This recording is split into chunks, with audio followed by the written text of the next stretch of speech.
आपके देश के प्रधानमंत्री जी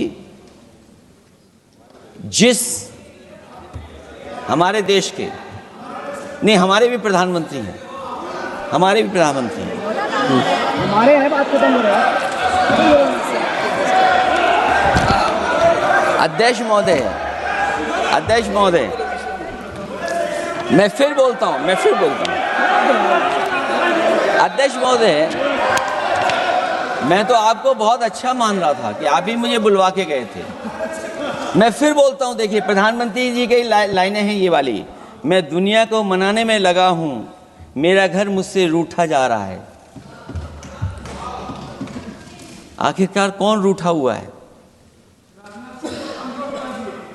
इस देश में जो हमने देखा इतने दिनों में, प्रधानमंत्री जी डिफेंस मिनिस्टर का भी रोल प्ले कर रहे थे।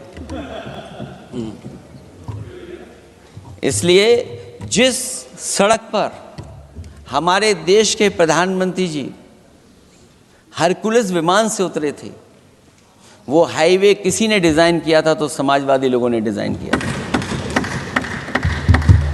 यूपी में तो डिजाइन हो गया एक और, लेकिन देश में क्यों नहीं ऐसी सड़कें बन रही जहां पर इमरजेंसी के समय पर एयरफोर्स इसको इस्तेमाल कर सके?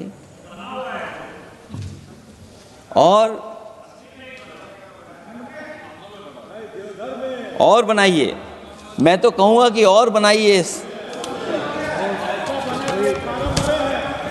और बनाइए, मैं तो कह रहा हूं।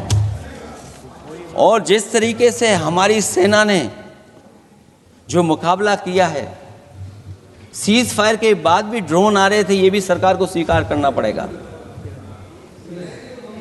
आखिरकार सवाल ये है हमारा कि सीज फायर किसके दबाव में किया है और सीज फायर क्यों किया जब हमारी फौज पीओके को भी ले लेती और पाकिस्तान के भी।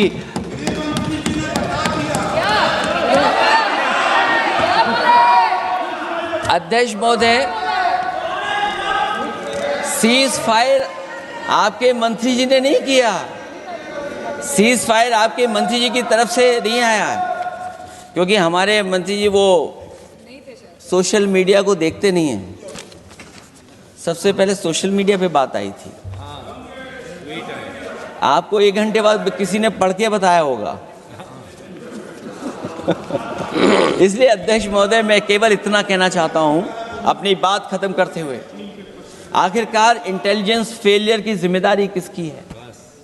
हमारे भारत का क्षेत्रफल कितना 2014 में था और आज क्षेत्रफल क्या है?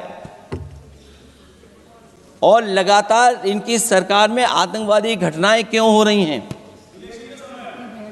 और हमारे देश को खतरा पाकिस्तान से तो है ही है, लेकिन उससे ज्यादा खतरा हमारा चीन से है। आखिरकार चीन से मुकाबले के लिए आपकी तैयारी क्या है? मुझे उम्मीद है कि जब सिंदूर ऑपरेशन पर सरकार की तरफ से जवाब आए तो इन सवालों का जवाब आए। बहुत बहुत धन्यवाद आपका। अगर हम ऑपरेशन सिंदूर की बात करें तो ये सिर्फ टेरर लॉन्च पैड्स को ध्वस्त नहीं किया, ये पूरी की पूरी तरीके से पाकिस्तान के हौसले को ध्वस्त कर दिया है। लेकिन एक आश्चर्य की बात है मैम, और आश्चर्य की बात यह है कि हमारे दुश्मन देश में एक युवा नेता है और एक युवा नेता हमारे विपक्ष में है। दुश्मन देश का सदन अलग है, हमारे देश का सदन अलग है, वहां के नेता अलग है, यहाँ के नेता अलग है, पर इनका सवाल एक ही है। विपक्ष का सवाल और दुश्मन देश के नेता का सवाल एक कैसे हो सकता है? मैं विपक्ष के साथियों को चुनौती देती हूँ कि अपनी राजनीति से ऊपर उठ करके कभी राष्ट्रहित की सोचनी चाहिए। अगर सरहद पर सेना लड़ रही होती है तो उनसे सवाल नहीं पूछे जाते, उनको सलामी दी जाती है। अगर विपक्ष की बात सुबह से सुने जा रहे हैं और उनकी बात को ध्यान से सुने तो वो बार बार कह रहे हैं कि सरकार ने सरेंडर कर दिया, सरकार ने सरेंडर कर दिया। सरेंडर से इनका विशेष लगाव इसीलिए भी है क्योंकि इतिहास गवाह है इन्होंने कितने बार विश्व के सामने भारत का सर झुका दिया है। 1962 में 14,500 वर्ग मील जमीन पर कब्जा कर लिया था। अमेरिका के तब के राष्ट्रपति ने कहा था कि भारत हमसे भीख मांगते हुए आया था। 1971 में वेस्टर्न मीडिया ने प्रधानमंत्री के बारे में जो भी कहा हो, उन्होंने हमारे देश के बारे में, भारत के बारे में कहा कि भारत एक धोखेबाज देश है और भारत नागरिक धोखेबाज लोग हैं। ये था भारत का इमेज आपके शासनकाल में। 1985